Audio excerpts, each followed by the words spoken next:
पैसा इंसान को खुशी नहीं दे सकता, ये अगेन रियलाइज़ करवाया है आलमगीर तरीन ख़ान साहब की ख़ुदकुशी और एक इस सानहे ने।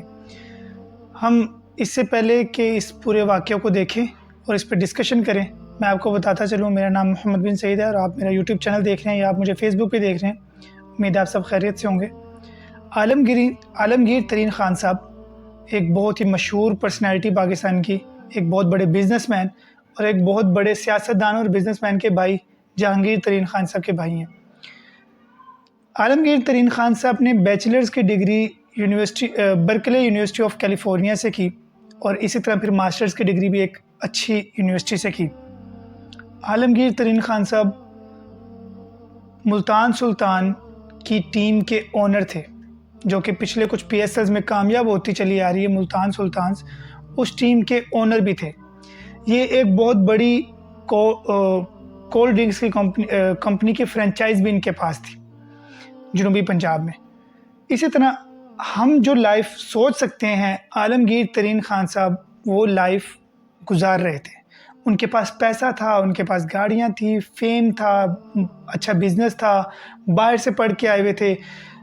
अगर कोई नौजवान देख रहे हो उसको रिलेट कर पाएगा कि जो चीज़ भी वो सोच सकता है, जिस तरह की ज़िंदगी भी वो गुजारना चाहता है, वो आलमगीर तरीन ख़ान साहब गुजार के आए थे और अब गुजार रहे थे। आप और मैं जो लग्जरी लाइफ गुजारना चाहते हैं वो गुजार रहे थे।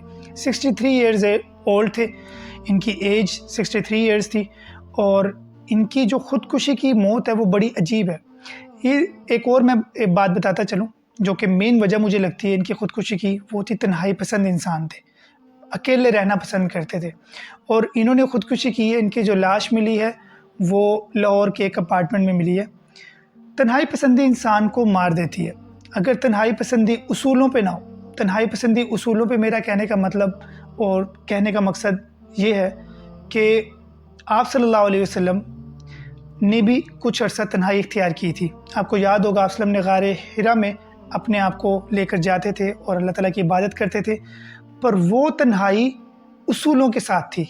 उस तन्हाई में इंसान अपना सबकॉन्शियस माइंड ट्रेंड कर रहा होता है, कॉन्शियसली सबकॉन्शियस ट्रेंड कर रहा होता है। मैंने पिछली वीडियो में भी बताया था कि इंसान के जो फ़ैसले हैं 95% वो सबकॉन्शियसली करते हैं। वो जानते हुए समझते हुए नहीं कर रहा होता। उसका जो सबकॉन्शियस माइंड है वो फ़ैसले कर रहा होता है और सिर्फ 5% ऐसे फ़ैसले हैं जो इंसान कॉन्शियसली कर रहा होता है। तो जो इंसान कॉन्शियसली अपने सबकॉन्शियस को ट्रेंड कर लेता है, वो इंसान के नाकामी के चांसेस बहुत कम हो जाते हैं, उस इंसान के आगे बढ़ने के चांसेस बहुत बढ़ जाते हैं। तो यहाँ बात चल रही थी उस तन्हाई की जो बेउसूली होती है। इसमें होता क्या है, इसमें इंसान ओवर थिंकर बन जाता है, चीज़ों को ओवर थिंक करना शुरू कर देता है और ओवर थिंक की आगे जो रिज़ल्ट होता है वो डिप्रेशन होता है और डिप्रेशन का एंड रिज़ल्ट इंसान मौत की तरफ चला जाता है, ख़ुदकुशी की तरफ चला जाता है। तो इंसान अगर ओवर थिंक करेगा, और ओवर थिंक इंसान को पता नहीं होता वो ओवर थिंक कर रहा है। जितने डिप्रेशन के मरीज़ लोग हैं उनमें से मोस्टली लोग, जो मेरी अभी तक एक्सपीरियंस में आए हैं, उनमें से मोस्टली लोग सिर्फ ओवर थिंकिंग की वजह से वो डिप्रेशन की तरफ गए होते हैं। तो ओवर थिंकिंग से बचने का एक बहुत ही अच्छा तरीका है कि आपके रिलेशंस अच्छे हों, रिलेशनशिप अच्छी हो। वो कैसे होंगे उसके ऊपर भी इंशाल्लाह एक वीडियो बनाएंगे। सिर्फ एक बात आपको बताता चलूँ यहाँ पे कि हार्वर्ड यूनिवर्सिटी में तकरीबन 70 से 80 साल के अरसे पे मुहित एक रिसर्च हुई थी।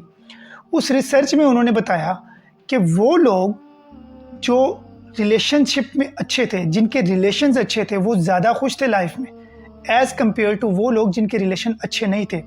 ये जो 70 साल की रिसर्च थी या 80 साल की रिसर्च थी, इसमें बेसिकली उन्होंने पीपल को एनालाइज़ किया बचपन से लेके बड़े होने तक। उस सारे सिनेरियो में वो एनालाइज़ करते रहे चीज़ों को और समझते रहे और फिर एंड पे जो उन्होंने नतीजा अख़ज़ किया वो ये था कि जिनके रिलेशंस अच्छे हैं वो ज़िंदगी में, दुनिया में ज़्यादा खुश हैं।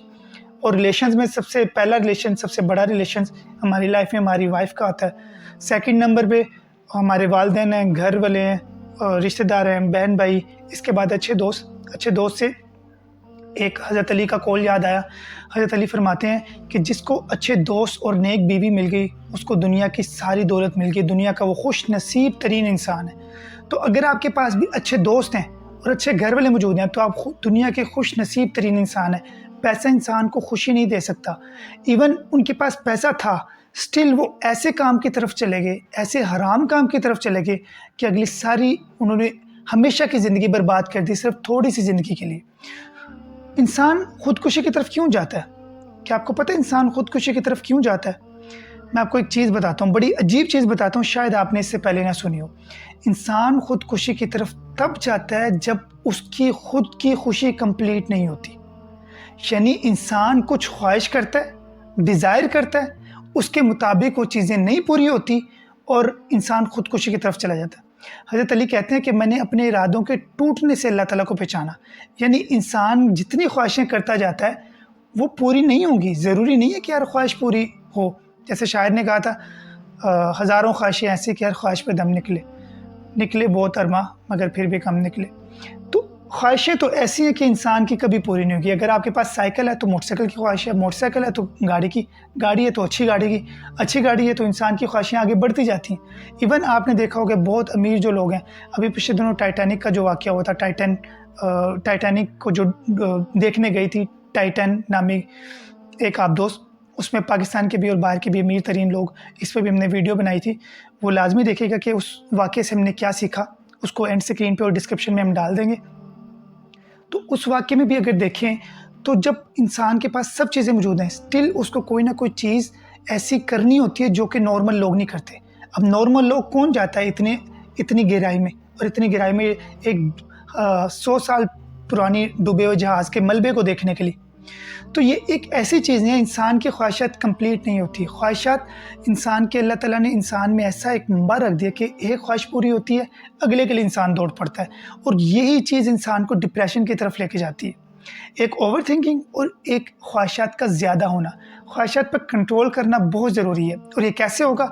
ये भी वैसे ही होगा कि जब आप कॉन्शियसली अपने सब कॉन्शियस को ट्रेन करेंगे और ख्वाहिशात को कंट्रोल में लेके आएंगे। कौन सी ऐसी ख्वाहिशें हैं जो पूरी होनी चाहिए, रियलिस्टिक एक्सपेक्टेशंस हैं, और कौन सी हैं ऐसी ख्वाहिशात जो इनरियलिस्टिक एक्सपेक्टेशंस हैं। इस पे भी हमारी पूरी प्लेलिस्ट बनी हुई है। मैं आपसे रेकमेंड करूँगा, मैं आपको लाजमी कि वो प्लेलिस्ट लाजमी देखिएगा, ताकि आपको पता लगे कौन सी ख्वाहिशात ऐसी हैं जो कि हमें करनी चाहिए और वो उसके पूरे होने के चांसेस ज़्यादा होते हैं, और कौन सी ऐसी ख्वाहिशात हैं जो हम करेंगे तो सिर्फ हम डिप्रेशन की तरफ बढ़ेंगे और इसका कोई रिज़ल्ट नहीं होगा, इसका कोई अच्छा रिज़ल्ट नहीं होगा। उम्मीद है आपको हमारी वीडियो पसंद आई होगी। ये जो हमारी सीरीज़ है कि दूसरों की कहानियों से कैसे सीखें, ये उसमें है, और ये एक अजीब सानिया था जिसके ऊपर मैंने जो सीखा मैंने आपसे शेयर कर दिया। उम्मीद है आपने भी बहुत कुछ सीखा होगा। हमें कमेंट सेक्शन में लाजमी बताएं कि आपको वीडियो कैसी लगी।